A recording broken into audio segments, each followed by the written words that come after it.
Ahora ya tenemos más confianza, ¿eh, puerco? Sí, vamos a continuar con Marco hoy. No digas eso. En el programa anterior nos dio muy buen material. Mira que eres rencoroso. Pues te dibujó como pudo. Si eres feo, pues te dibuja feo. Eso es verdad. Sabio sí que eres.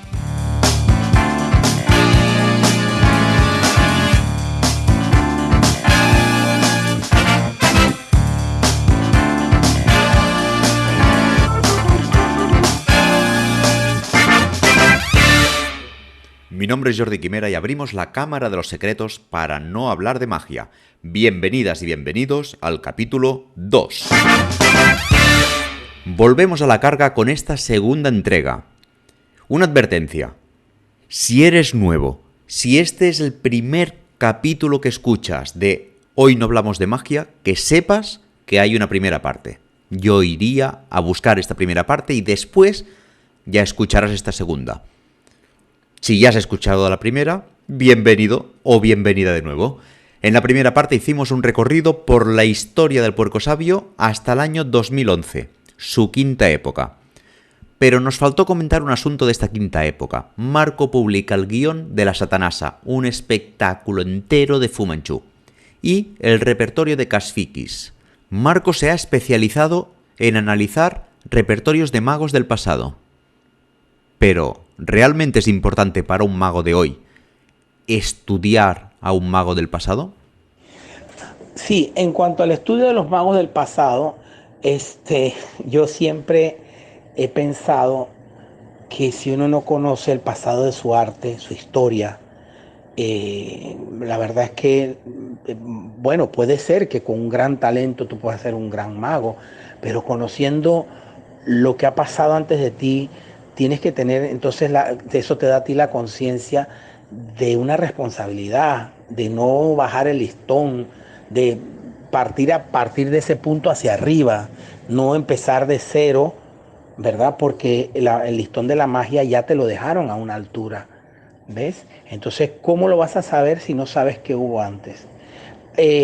Mira, mi esposa, que está aquí cerca de mí y está muy metida en este tema, me ha dicho una cosa que le encuentro una lógica tremenda. Es que la generación actual es una generación de YouTube. Ellos ven los trucos en YouTube. Y YouTube es de ahí en adelante, o sea que no saben qué hubo antes de eso, ¿ves?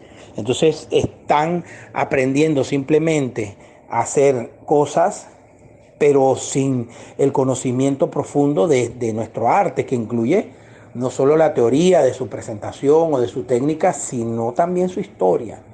Entonces, para mí el estudio de los grandes maestros, y incluso de los que no han sido tan grandes maestros, pero que han aportado alguna cosa a nuestro arte, es muy importante porque nos muestra a nosotros que esto no salió ayer, que esto no es cosa de YouTube, ¿sabes? Esos magos dejaron una huella en nuestro arte. Y hoy día, por ejemplo, sí, hay grandes inventores de trucos y tal, pero date cuenta que hemos llegado, como en todo en nuestra época, a un poquito a las cosas desechables, ¿no? Hay magos que brillan 2 años, ¿ves? Hay fenómenos que salen en todas las conferencias 2 o 3 años y luego desaparecen y no sabemos más de ellos. Salen, escriben un libro, hacen unos videos, lo que sea, y después desaparecen y no se sabe más qué pasó. ¿Ves? Porque estamos viviendo una época desechable. Entonces, esos magos de antaño no eran desechables, fueron magos que dieron muchos años de su vida en esta carrera, fueron célebres por alguna razón, ¿verdad? Y vale la pena estudiarlo, vale la pena saber qué hacían, cómo lo hacían, qué sentían en su vida, qué sé yo, ¿ves? Entonces, ese es mi afán, ¿no? Date cuenta que esto me surge a mí debido a que yo me crié mágicamente en un país donde yo estaba solo. Panamá es un país muy pequeño. Imagínate tú que yo en vida mía vi cuando Panamá llegó a 1 millón de habitantes, todo el país, ¿eh? Hoy día tenemos 4 millones, pero yo nací cuando ni siquiera éramos 1 millón. El niño 1 millón nació cuando yo tenía como 9 años, 8 años, qué sé yo.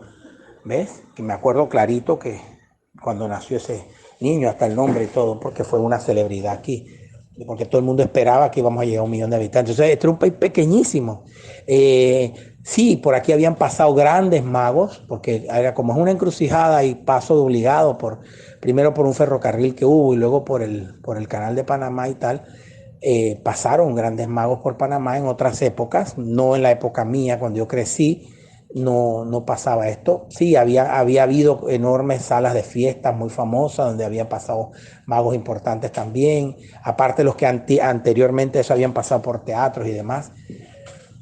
Pero en mi vida, cuando yo nací, ya eso había desaparecido prácticamente y yo no vi magos. Vi un mago en el colegio, en la escuela, cuando tenía 8 años, que fue el que me inspiró a ser mago, pero yo estaba solo acá. Yo la magia la veía en libros, los trucos en sí. Entonces, claro, yo quería saber qué era esto, qué magos había habido, qué hacían, cómo lo hacían. Entonces, mi afán era saber qué era lo que hacía un mago, cómo armaba un programa, cómo presentaba los trucos. Yo tenía conciencia de eso, aún cuando siendo muy joven, porque yo captaba que no era solamente saber hacer un truco, sino cómo hacerlo y cómo armar un espectáculo o una presentación para que eso valiera la pena al público de ver. Entonces, de ahí mi afán de saber, como por buscar un ejemplo para aprender qué hacían esos magos. Entonces, como no tenía ningún mago a la vista de carne y hueso, yo traté pues en un principio de ver qué habían hecho otros magos. Entonces, cuando empecé a comprar libros de magia, primero en Estados Unidos, porque acá pues estamos bajo la influencia bastante más directa de ese país y llegaban acá revistas con anuncios de casas de magia y tal. Entonces yo empecé a comprar fue libros que me ilustraran un poco sobre la historia de la magia. Uno de mis primeros libros fue Programs of Famous Magicians de Max Holden, donde se reseña pues las presentaciones de que si ciento y tanto de magos que hacían, no tanto como lo hacían, sino que hacían, qué trucos hacían, en qué secuencia y tal, ¿no? Y en algunos da algunas consideraciones, pues este truco es tal cosa, qué sé yo. En otros solo los títulos, pero uno ahí, y yo estudié ese libro, lo leía, lo releía, lo marcaba, ahí yo fui viendo cómo se armaba un espectáculo y tal. Entonces, de ahí es donde viene la finalidad mía de hacer estos estudios de magos, ¿sabes? Y saber la secuencia, qué trucos hacían. Pero era como buscando el ejemplo para mi propia carrera. Y yo siento que este estudio puede beneficiar a los magos también porque hay muchas cosas históricas que se hacían pues históricamente, que hoy en día pueden tener vigencia perfectamente. Es más, hay magos actuales bastante conocedores que hacen algunas de estas cosas, ¿sí? Hombre, otras cosas las hacemos porque han seguido en el repertorio directamente sin haber faltado nunca. Hablo, por la suspensión de escoba, por ejemplo, eso viene de Robert Houdin hasta el día de hoy, los arochinos y tal. Pero hay otras cosas perdidas, cosas bonitas que no hacemos, que hacían otros grandes magos. Y yo, cuando encuentro libros extraños, enseguida me pongo a ver qué era lo que se hacía, ¿no? Libros antiquísimos, por ejemplo, de magia, que tengo unos cuantos y de repente cuando los encuentro, los busco. Y por ejemplo, los libros que publicaron en el Brasil, te habla de los magos que visitaron Brasil. Joao Peixoto, un autor de por allá, desde los años 20, publicó algunos libros interesantísimos donde te habla de magos que uno acá ni siquiera conoce y te pone qué hacían y tal, porque esa inquietud, yo me doy cuenta que no soy yo el único. Hay otros magos que han tenido esa inquietud de saber qué hacía, qué trucos hacían los demás como buscando un ejemplo, ¿sabes? Pero Marco en la sexta época también nos habla de Decolta, de Paul Rossini, de Dante, Al Baker y le dedica 2 números a Chang, un mago que ha estudiado durante más de 50 años. ¿Qué le ha aportado a Marco estudiar durante más de 50 años a Chang? Mira, ese estudio de esos magos con cierta profundidad, sobre todo desde el punto de vista de su repertorio, bueno, eso es lo que te vengo diciendo, ¿no? Me interesa el repertorio, me interesa qué hacían, ¿Ves? Ahí la historia de Decolta, bueno, eso se puede buscar, ya eso está documentado, ¿ves? Por ejemplo. Pero los trucos que hacía en sí, eh, sí, sabemos que hacía algunos y tal, pero hacía a fondo qué hacía exactamente y algunos que ni siquiera se han mencionado en otros libros. Yo he tenido la suerte de que por los estudios que he hecho he podido ir recopilando eso por este interés que tengo por eso, ¿no? He ido recopilando esas cosas y tengo más de magos menores, que magos menos conocidos, como Maieroni, por ejemplo, un italiano que viajó por España y viajó por la América Latina, Italia, por supuesto. También tenía un repertorio curioso y fue un mago de un cierto renombre en su época, ¿verdad?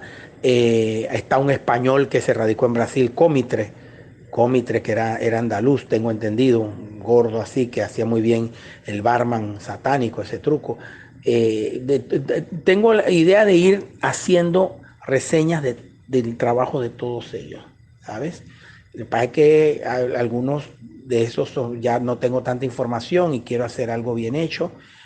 Y por eso pues tengo estas investigaciones ahí paradas, ¿no? Pero bueno, volviendo, llegando al tema de Chan, que fue el que más me preguntaste, yo le dediqué, como bien tú dices, más de 50 años al estudio de la vida de Chan.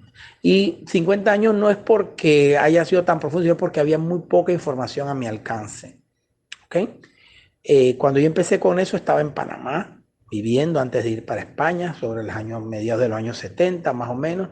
Te cuento que cuando yo era niño, la memoria de Chan estaba viva todavía en Panamá, o sea, no había muerto él todavía, y había gente que lo había visto. Chan fue un mago, bueno, si has leído la biografía, sabes que fue un mago de talla mundial, que llevaba un espectáculo viajero comparable a lo que sería el Circo del Sol hoy en día, más o menos, ¿verdad? Que tenía un gran éxito, que hacía temporadas larguísimas de meses en ciertas ciudades importantes. Por ejemplo, en Buenos Aires 6 meses, o 2 meses, o 3 meses, Madrid 3 meses, Barcelona mes y medio, gira por España de un año entero haciendo todas las ciudades principales. Gira, pues como viste tú, por Oriente, por Australia, Nueva Zelanda, Sudáfrica, ¿cómo se llama esto? La India, etcétera. Entonces, todo eso yo lo fui descubriendo posteriormente, porque a mí me hablan del mago Chan.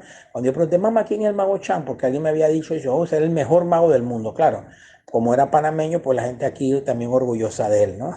Decía que era el mejor. Y bueno, estaba entre los mejores, pues sabemos que mejor no hay nada, esto de artístico, solamente mejor se puede saber en los 100 metros planos, que es el que llegó primero, pero en el tema artístico, pues ya sabemos que es algo relativo, pero sí podemos poner categorías y Chan seguramente y con toda seguridad estaba entre los primeros, ¿verdad? Por la magnitud de su espectáculo, por lo artista que era y el showman que llegó a ser. Entonces, bueno, yo empecé a investigar su vida aquí en la hemeroteca, aquí en Panamá, de los periódicos de acá, fui viendo cuando su historia, me ayudé con unos libros de Milburn Christopher que tenían algunos detalles, entonces fui mucho de deducción, sacando, atando cabos y tal, y poco a poco, pues, cuando me fui a España, allá también, pues, ya me empezó a conocer más gente que me habló de Chan, me dieron información, me dieron documentación, y bueno, yo he ido investigando poco a poco las revistas mágicas de las distintas épocas, todo eso lo fui anotando, tengo una enorme cantidad de papeles, cosas que fui recopilando por ahí. Y lo que me ha aportado a mí es el sentido de que lo que te dije hace un momento, hay un listón que está a una altura y no podemos bajar de ahí, ¿sabes? Entonces, a mí el hecho de que haya habido un mago de ese nivel y otro, pues pero ese me toca a mí cercano porque nació aquí en mi misma tierra y que haya alcanzado el nivel que alcanzó ese hombre, independientemente de cómo terminó. Vamos a ver dónde llegó. Me deja ver a mí que nosotros tenemos que tratar de no ser menos. ¿Ok? Claro, vivimos en otra época. En ese entonces, cuando él empezó su trabajo, habían teatros y los teatros llevaban espectáculos y dependía entonces de ti. Cuando te contrataban, dependía de que tu espectáculo fuera realmente bueno para que te siguieran contratando, cosa que pasaba con Shanko. Y era un espectáculo fabuloso y él mismo, era la persona, el mago, la personalidad que tenía la gracia que él tenía, que lo hacía tener tanto éxito. Entonces, uno tiene que saber quiénes caminaron delante de uno para poder estar un poquito a la altura de ellos, por lo menos intentarlo, ¿sí? Yo, como tema personal, te cuento, cuando yo actué en un congreso de magia, Flasoma, en Argentina, en Buenos Aires, en el Teatro Avenida, yo sabía que Chan había tenido ahí un éxito, 6 meses de temporada en una ocasión y en otras ocasiones, pues bastante tiempo así. Y iba a menudo ahí. También supe que había estado Fumanchu, Dante, etcétera. Y yo, que salía con cosas muy menudas, nada de gran espectáculo, obviamente, sino cosas de lo que hago yo, pues, yo sabía que yo tenía que estar mínimamente a la altura de esa gente. Cuando yo salí a ese escenario, yo estaba sabiendo, yo entré ahí sabiendo quiénes habían estado ahí. Y el resultado fue, y lo digo sin modestia, que cuando yo terminé de actuar tuve una ovación, todo el público se paró a ovacionarme, a ovacionar mi trabajo, porque yo actué sabiendo qué era lo que había pasado antes en ese escenario, antes de que yo llegara. ¿Ves? Entonces el espíritu de esos magos estaba conmigo en ese momento y me hizo a mí tratar de igualarlos o superarlos a ellos. ¿Ves? Entonces el público se me puso de pie porque eso uno cuando lo siente lo puede proyectar. Entonces el que conoce la historia de la magia y sabe quiénes estuvieron ahí y tiene, como no sé, déjame explicarte una cosa, yo desde niño me formé un mago imaginario que es una parte, soy yo, pero realmente es un compuesto de idealizado de otros magos que admiro históricamente porque no los vi trabajar, obviamente, y me los imaginaba a mi forma, igual ni se parecen, pero bueno, es mi construcción mental. Ese mago imaginario ha estado conmigo desde que yo empecé y es el que a mí me marca el nivel que tengo que tener cuando actúo, ¿es? Entonces, ese mago imaginario no podría existir si no hubiera yo conocido la vida de esos magos que te hablo, de un Chan, un Fu Manchu, un Dante, un Nelson Downs, ¿ves? Esos magos que yo realmente admiro, ¿sí? Un Tiani, que ese sí lo vi trabajar, ves que yo he compuesto un personaje que ha ido variando a lo largo del tiempo, pero está ahí, está conmigo y es el que me marca a mí a dónde tengo que llegar. Y eso lo he sacado por mi estudio de los magos que me han antecedido, sobre todo de Chan, porque fue mi paisano, era el mago que me hablaban cuando yo era niño, el mago que hubiera querido ver en su apogeo, lo llegué a ver ya viejo, cuando no era una sombra de lo que había sido. Me hubiera gustado verlo en su pleno apogeo cuando tenía los grandes éxitos, pero bueno, por mala suerte mía nací tarde. El caso es que ese mago que yo he compuesto está basado en estos magos y sobre todo en Chang, pues porque alcanzó una altura tremenda en el mundo del espectáculo a nivel mundial, ¿ves? Marco en el Puerco Sabio nos habla de muchos y muchos magos, pero también tiene otras publicaciones monográficas sobre magos del pasado. ¿De qué mago todavía no ha escrito que le gustaría escribir? Mira, mi trabajo al escribir esos libros, muchos de mis libros son recopilatorios, ¿sí? Porque obviamente que mi cabeza no da para inventar todo eso. Yo he sido un seleccionador y un aclarador. Los libros de Hahnemann, por ejemplo, fue una selección y un formato que le di, un formato inédito que era publicar el artículo, el anuncio de los trucos que él vendía y después la explicación, es en el primer volumen. Y luego ir por tema, ¿no? El mentalismo, después los trucos de cartas y tal. Eh, los de Al Baker no hice absolutamente nada más que traducirlos. Fui un traductor. Solamente que yo agregué una serie de notas que llamaron mucho la atención. Esas notas eh, te lo cuento, fue un accidente. Yo, la verdad que era muy malo en matemáticas cuando estaba en la escuela. Y eso que ahora me gustan, pero cuando yo, qué sé, yo no tengo mucho talento para eso. Entonces yo quería hacer unos libros pequeños como los que yo había tenido cuando era joven, que eran como esos libritos doblados. Te cuento unas, que coja 3, 4, 5, 10 folios, vamos a poner los dobles por la mitad y tengas, pues, le grapes el centro y tengas, pues, como un cuadernillo, ¿no? Yo quería hacer libros así. Y así fue como hice los de Al Baker. Entonces yo empecé a traducir, directamente era traducción, porque esos libros están en el dominio público y tienen unos trucos muy bonitos. Y yo decía, bueno, estos trucos a lo mejor para el público de habla hispana no los conocen y yo los voy a publicar. Acuérdate que tenía una tienda de magia y buscaba, pues, publicar, aparte de lo mío, cosas de que yo pensaba, pues, que podían ser de utilidad. Pero calculé mal, porque cuando tú haces ese tipo de libro tienes que ver que las páginas se te van a multiplicar por 4 y yo no calculé nada bien. Entonces esto se hacía antes, se pegaba, era lo que llamaban un dummy, o sea, un libro, tú lo ibas haciendo, o sea, tú ibas poniendo las páginas, lo ibas componiendo y le ibas pegando ahí, ¿no? Y cuando yo llego al final del libro veo que me sobra la mitad todavía del libro. O sea, igual cantidad de páginas en blanco que las que había completado. Y digo, ¿y ahora qué hago? Todo este trabajo pegando esto, Dios mío, los originales no sé dónde están para volver a hacer copias reducidas para pegar. Bueno, ¿sabes qué? Yo voy a llenar todas estas páginas con algo. Y entonces empecé a hacer todas esas notas que están atrás. Entonces, esa parte sí es mía. El estudio de los trucos y buscar las alternativas y cosas, ampliar en muchas ocasiones lo que había ahí. Bueno, resultó muy interesante hasta el punto de que se usaron en ese entonces, yo todavía no era desconocido en el mundo de la magia, pero llegaron a Argentina y allá se hizo todo un simposio de sobre Al Baker y usaron como base esos libros. O sea que no me equivoqué en traducirlos al español. Solo que, claro, las notas que yo le agregué aumentaron el valor de los libros, y entonces se usó eso y todas esas ideas como tema de un simposio en Argentina sobre Al Baker, ¿no?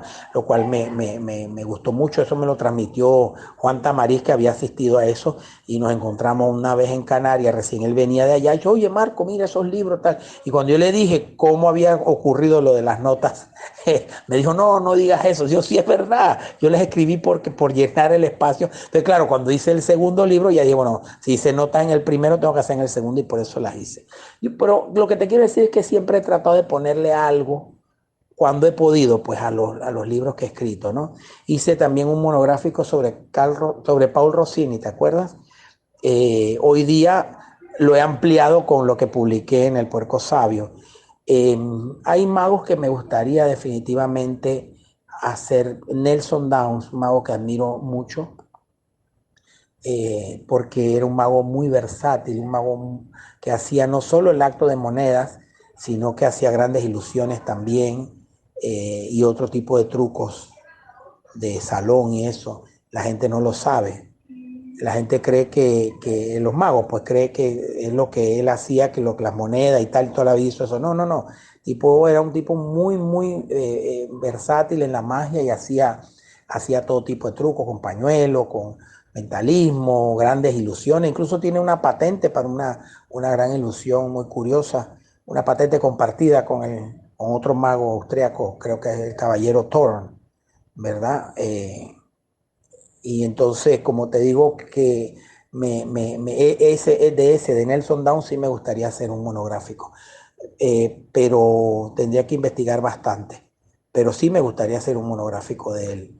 Bueno, también está lo que hice de Neil Leipzig, que tomé una autobiografía que él escribió, una autobiografía no muy profunda, pero sí buena, porque explica muchas de sus vivencias como artista, desde sus inicios, que también vemos otro mago que también hacía muchas más cosas de las que uno calcula que hacía.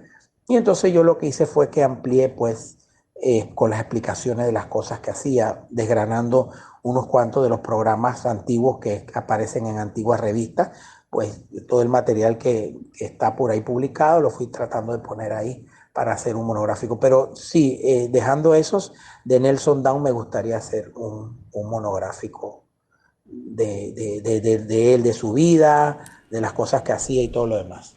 Y entramos en el marco más polémico. Muchas veces sus opiniones han sido polémicas, pero no por ello poco interesantes, al contrario. Marco ha defendido muchas veces que magia y teatro no son lo mismo. Ahora bien, como es director de teatro, actor y productor, además de mago, se me ocurrió preguntarle si la magia y el teatro se pueden retroalimentar de alguna forma. Bueno, la magia y el teatro es un tema un poquito complicado porque hay muchas, bueno, hay opiniones encontradas en el asunto. Mira, yo como, a ver, yo estoy metido en el teatro prácticamente de los 21 años, ¿sí? Cuando estudié teatro, empecé a actuar, ¿verdad? Y lo he ido alternando con la magia. He tenido momentos en donde he hecho más teatro que magia, pero yo soy mago, principalmente soy mago, pero claro, también te puedo hablar como teatrista porque soy director, he tenido un teatro, he sido productor, he sido actor, bueno, sigo siéndolo y tal, ¿no? Hasta hace un par de meses hice mi última obra, pero mira, sí, la magia del teatro se puede retroalimentar, por supuesto que sí. Una persona que haga teatro puede ser mejor mago. Sí, definitivamente, porque en el teatro tú aprendes ciertas, como te digo, ciertas habilidades, desarrollas ciertas habilidades de actuación, de postura, de voz, de dramatismo, etcétera, etcétera, que luego lo puedes aplicar a la magia sin ningún problema. Perfecto, ¿verdad? Yo lo que digo que la magia no es teatro es porque realmente son dos artes diferentes, ¿sí? Son artes escénicas. Y como tal, pues si hablamos una definición muy holgada de teatro, pues sí, en teatro pues meteríamos el circo, meteríamos los domadores, meteríamos los payasos, meteríamos todo lo que se sube a un escenario, sería teatro, un cantante, etcétera, etcétera, ¿ves? La ópera es teatro, pues sí, tiene un argumento, etcétera, etcétera, pero realmente cuando tú le dices a un operático que eso es teatro, te va a discutir, porque ellos lo consideran otro género. El ballet es teatro, sí, pues claro, tiene un argumento también, aunque lo expresa, eso es con movimientos del cuerpo, pero si tú le dices a una persona del ballet clásico que eso es teatro, también te lo va a discutir porque eso realmente, pues cuando hablamos de teatro específicamente, hablamos del arte dramático. ¿Sí?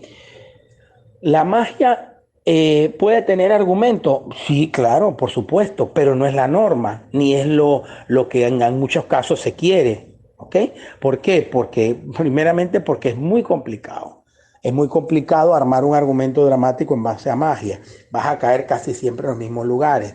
Vas a tener que usar la misma técnica, decir, bueno, ahora vamos a hacer un truco y hacerlo, salirte del argumento de alguna manera. Si estudias el guión de la Satanasa, verás que en algún momento los trucos se utilizan como parte del argumento y en otros los utiliza como que se está actuando, se está ensayando un truco, se está como excusas para meter los trucos, se utilizan excusas para hacerlo directamente como truco en sí. ¿Ok? Yo tengo varios guiones de obras del teatro de Maskelyne y en muchos de ellos los trucos se usaban como trucos. O sea, mira, llegó un mago que va a hacer una cosa y ¡pam! ¿Ves? Entonces, muchas veces se alaba de los pelos para poder meter la presentación del efecto dentro del argumento porque no es tan fácil, ¿ves? Entonces eran piezas cortas además, no eran piezas largas, que iban dentro de un espectáculo de donde habían varios magos y se presentaban ilusiones por su cuenta y se presentaban otros magos y se presentaban estos pequeñas obras de teatro mágicas, ¿sí? Entonces, por lo tanto, había una variedad. Armar todo un espectáculo de magia como teatro no es tan fácil, se puede hacer, definitivamente que se puede hacer, pero para hacer un argumento para adulto, un argumento adulto, ¿ok? Es muy complicado. Para más infantil es bastante menos problemático armar todo un argumento para un show de magia, ¿no? Porque el niño tiene más fantasía, por la propia naturaleza del hecho, el guión va a quedar bastante infantil. No, con esto no quiero decir nada malo, porque puede ser apreciado hasta por los adultos, ¿ves? Puede ser hasta que los adultos también aprecien eso, porque cuando uno hace teatro infantil, por lo menos acá en Panamá, cuando hace teatro infantil se hace a dos niveles. Una cosa entienden los niños y otra los grandes. Entonces se trata aquí, lo que hacen teatro infantil en Panamá usan mucho la inteligencia en ese aspecto de que hacen una obra que también al papá le guste, porque no quieren que el papá se aburra. El papá oye ciertas cosas, el niño oye otras y ambos disfrutan, ¿ok? Y son obras que lo usan mucho la cabeza acá para eso. Entonces, en magia, un argumento mágico teatral para público infantil o público mixto se puede hacer sin ningún problema. Se puede apelar a la fantasía, podemos buscar monstruos, princesas, hadas, gnomos, duendes, todas esas cosas se pueden poner. Se puede, y uno lo puede justificar todo dentro de un teatro muy holgado, un teatro muy, muy holgado, donde puedes salirte del personaje, meter participación, volver a, ¿sabes lo que te digo? Volver de nuevo a la dramatización, o sea, pero buscar un argumento adulto para hacer lo mismo es bastante más complicado, no es tan fácil. El mismo Fu Manchu, que era un tipo muy hábil y escribía, tuvo un patinazo muy grande cuando quiso hacer un espectáculo mágico en México con un argumento para adulto, pues con algo filosófico, o tenía hasta una vaina en la luna, había un gran robot, todo eso perdió un dineral porque eso fue un plomo porque no es tan fácil. ¿Ves? Sin embargo, cuando usa una cosa un poco más infantil, como es, por ejemplo, la Satanasa, que si tú te pones a ver, está hecha con mucha holgura para entrar y salir del argumento, para poner cosas que están ocurriendo y otras que, por ejemplo, llama gente del público de la nada para hacer, por ejemplo, fíjate que, por ejemplo, ahí está el billete en la naranja que llama a dos espectadores y a santo de qué, si eso no forma parte del argumento, pero bueno, él lo hace para que entre y lo mete con calzador de alguna manera y funciona porque te da ¿cómo se llama? Tienes la flexibilidad para hacerlo, pero no es estrictamente una obra dramática con un argumento, una cuarta pared y todas esas cosas, ¿sí? Porque tienes que por fuerza, para mantener un público, el tiempo que eso duraba, tenía que ser un poco más flexible, ¿ok? Entonces, la magia tradicionalmente ha sido un arte demostrativo. ¿Ves? El mago sale y dice, te voy a hacer unos trucos y empieza a hacer el número uno, después el número dos, después el número tres. Y eso es lo tradicional. Depende de los trucos que haga, del arte del mago, para que eso sea más o menos efectivo y guste más o menos. ¿Ok? Entonces, como en el tiempo de, por los años 70, 60, por ahí finales, entró la onda del teatro en la magia, porque viene de Estados Unidos, como te dije hace un rato, de allá no toca la música y nosotros la bailamos. Allá la magia estaba pasando un periodo muy malo. La magia era simplemente para los niños, eran para las fiestas infantiles. No había un solo mago de importancia. El último gran mago de ellos, que había sido Blackstone, ya estaba retirado, se había muerto. Ninguno más levantó cabeza. ¿Ves? Entonces, ¿qué está malo con la magia? Se preguntaban ellos. Yo me acuerdo si yo fue donde entré en la magia y yo empecé a leer la revista Jenny, por ejemplo, y ahí en varias ocasiones se hablaba de eso. Era para que tú sepas, una revista delgadita, con unos pocos anuncios y explicaciones de juegos y algunas columnas de información y tal, pero era la magia en eso reflejaba lo que era la magia, una cosa que apenas se estaba manteniendo. ¿Ok? Entonces se preguntaban qué se podía hacer para que la magia fuera. Entonces, como ellos veían que el teatro, el humor, el argumento, la cosa era lo que tenía éxito, las comedias musicales y los musicals que llaman ellos, entonces querían buscar que la magia se pareciera a eso, ¿verdad? Entonces sale el teórico de esa época, que es Henning Nelms, cuando hace su libro, que en español hemos traducido como Magia y Presentación, y él propone. Él era director de teatro, o sea, profesor de teatro en una universidad y aficionado a la magia y al dibujo. Te piden otro libro de dibujo muy interesante. Entonces él propone darle un significado a la magia teatral. Y en ese momento eso funciona porque hay uno que siguió ese plano, ese mapa, al pie de la letra, que fue Doug Henning. Exactito, lo que dice ese señor él, lo hizo Henning y tuvo éxito. O sea que no estaba equivocado para ese momento.